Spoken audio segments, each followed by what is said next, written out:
The pizza delivery guy handed me the box with a weird grin, but it wasn't the grin that scared me. It was the sound of footsteps that followed him, the ones I couldn't see. I didn't order pizza. I didn't even know anyone who would order pizza for me. But there it was, a steaming box in my hands at 10:47 p.m., just after I'd locked the doors and settled into bed. The delivery guy's smile stretched unnaturally as I tried to process what was happening. His eyes darted nervously, not meeting mine. Before I could speak, he turned quickly, walking briskly to his car without saying a word. Confused, I opened the box. The pizza was fresh, hot, and looked perfect except for one thing. At the very center of it, a small, folded slip of paper sat, wedged under a slice of pepperoni. It was a note. It read, "You don't know me, but I've been watching you for weeks. I know what you did. I know what you're going to do." My heart stopped. The hairs on the back of my neck stood up. Who was this? How did they know about me? I thought about calling the cops, but then I heard it. The sound of slow, deliberate footsteps echoing from the hallway behind me. I froze. My breath caught in my throat. There was no one else in the house. It was just me. The footsteps stopped at the door. I could feel the weight of them pressing against the wood, as if someone was standing there listening, waiting. I was paralyzed with fear, staring at the door, the note still in my hand. My phone was on the table, but it felt miles away. My mind raced. What did they mean by, "I know what you're going to do"? What could I have possibly done? And then, just as I gathered enough courage to move, the doorbell rang. I looked through the peephole, expecting to see the same pizza guy, his grin now twisted into something more sinister. But there was nothing. No one. Just the emptiness of the night. The footsteps had stopped. For a long time, I sat there, staring at the door, clutching the note, wondering if it was just a sick joke.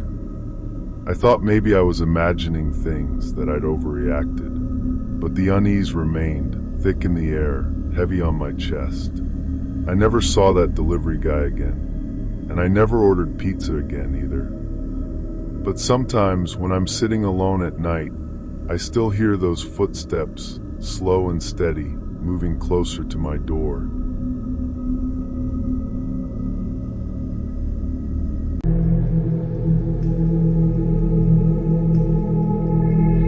The last thing I remember was the phone ringing. I picked up, and all I heard was breathing. I'd been working late in a sketchy part of town, quiet streets, too quiet. My office was in an old building with thick, creaky floors. It was past midnight when I decided to leave, thinking I'd get home quickly. As I walked out the front door, I couldn't shake the feeling that someone was watching me. But I brushed it off. It was just the nerves from a long, exhausting day. The alleyway beside my office was the shortest route to the parking lot, so I took it. My footsteps echoed, bouncing off the brick walls, and I quickened my pace, clutching my bag tighter. That's when I heard it, a faint scrape of shoes against the pavement. I froze. I thought it was just a stray cat or a trick of the wind, but the scraping sound got closer. Too close. My heart thudded in my chest as I turned around. Nothing, just the dim light from a distant street lamp. I tried to convince myself it was nothing, but I couldn't shake the feeling. I moved faster, now practically jogging down the alley, but that's when I heard it, a voice, low and raspy. "Hey, you." I spun around, but there was no one there. Panic surged in my veins, and I started running, not caring how reckless it was. The alley seemed to stretch, longer and longer, as if the exit was moving farther away. Suddenly I felt a sharp pain in my side, like something had jabbed me, cold and metal. I stumbled, my breath catching in my throat, and saw the glint of a knife in the dim light. My vision blurred, and I collapsed to the ground, my pulse roaring in my ears. last thing I heard was the voice again, this time much closer. "Don't scream. No one will hear you." I tried to fight, to crawl, but the pain in my side intensified. The shadows seemed to close in on me, and then nothing. I woke up on the cold pavement, gasping for air. My shirt was soaked, sticky with blood. I couldn't move my legs, my body felt like a lead weight. My vision was blurry, but I could make out 3 figures standing over me.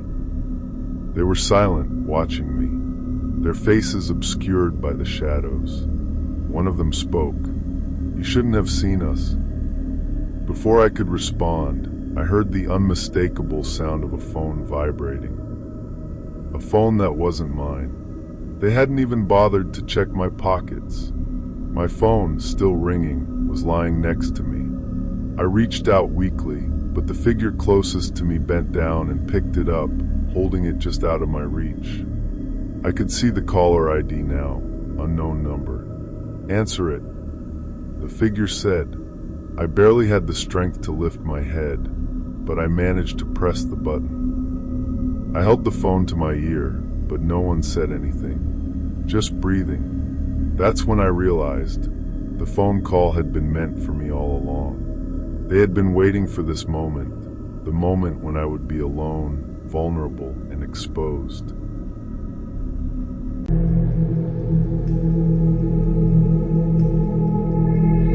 I'm not sure if I was supposed to see her, but I did. And now, I can't forget the way she looked at me. It was just another night at the convenience store. 11:30 p.m., the usual quiet hum of the fridge, the flicker of fluorescent lights overhead. I was working the late shift, alone as usual. The place had only a handful of regulars, drunk college kids, night shift workers, the occasional trucker passing through. But tonight was different. I could feel it as soon as she walked in. She was older, maybe in her mid-40s, dressed in a plain, unassuming coat, with dark, almost lifeless eyes. Her movements were slow and deliberate, as if she had all the time in the world. She didn't pick up anything. She just walked down the aisles, touching items briefly, but never grabbing anything. I was ringing up a customer when I noticed her again. She was standing near the back, staring at a shelf of canned goods, but her eyes weren't moving. Her gaze was fixed on something in the corner. At first, I thought she was just staring off into space, but then I realized she was looking at me. I felt a chill run down my spine as she turned her head ever so slightly, catching my gaze for a moment too long. It was like she could see right through me, like she knew something I didn't. It wasn't a normal look. It was as if she was waiting for something, waiting for me. I tried to shake it off. People stare sometimes. But then, she started walking toward the counter. Not at a normal pace, but at an unnerving, deliberate speed. I felt my heart start to race as she approached, my hands going clammy. "Can I help you?" I asked, forcing a smile. Her voice was soft, almost a whisper, as she leaned over the counter. "You're not supposed to be here." I froze.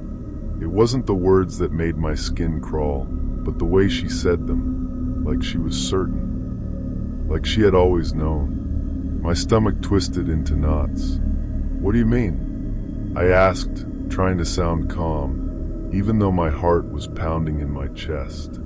She just smiled, a cold, unsettling smile, and leaned back. "I've seen you before." I felt my face flush.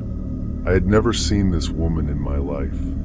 I had worked at the same store for months, and I was sure I would remember her. "I think you've mistaken me for someone else," I said, my voice trembling now. She shook her head slowly, still smiling. "No, I haven't." And then, just as quickly as she had come, she turned and walked out of the store without another word, leaving me standing there, confused and unsettled. I tried to brush it off. It was late. Maybe I was just tired, but something in her eyes lingered, and I couldn't shake the feeling that something wasn't right. The next morning, I arrived at work to find an envelope on the counter. There was no note, no return address, just a picture of me behind the register.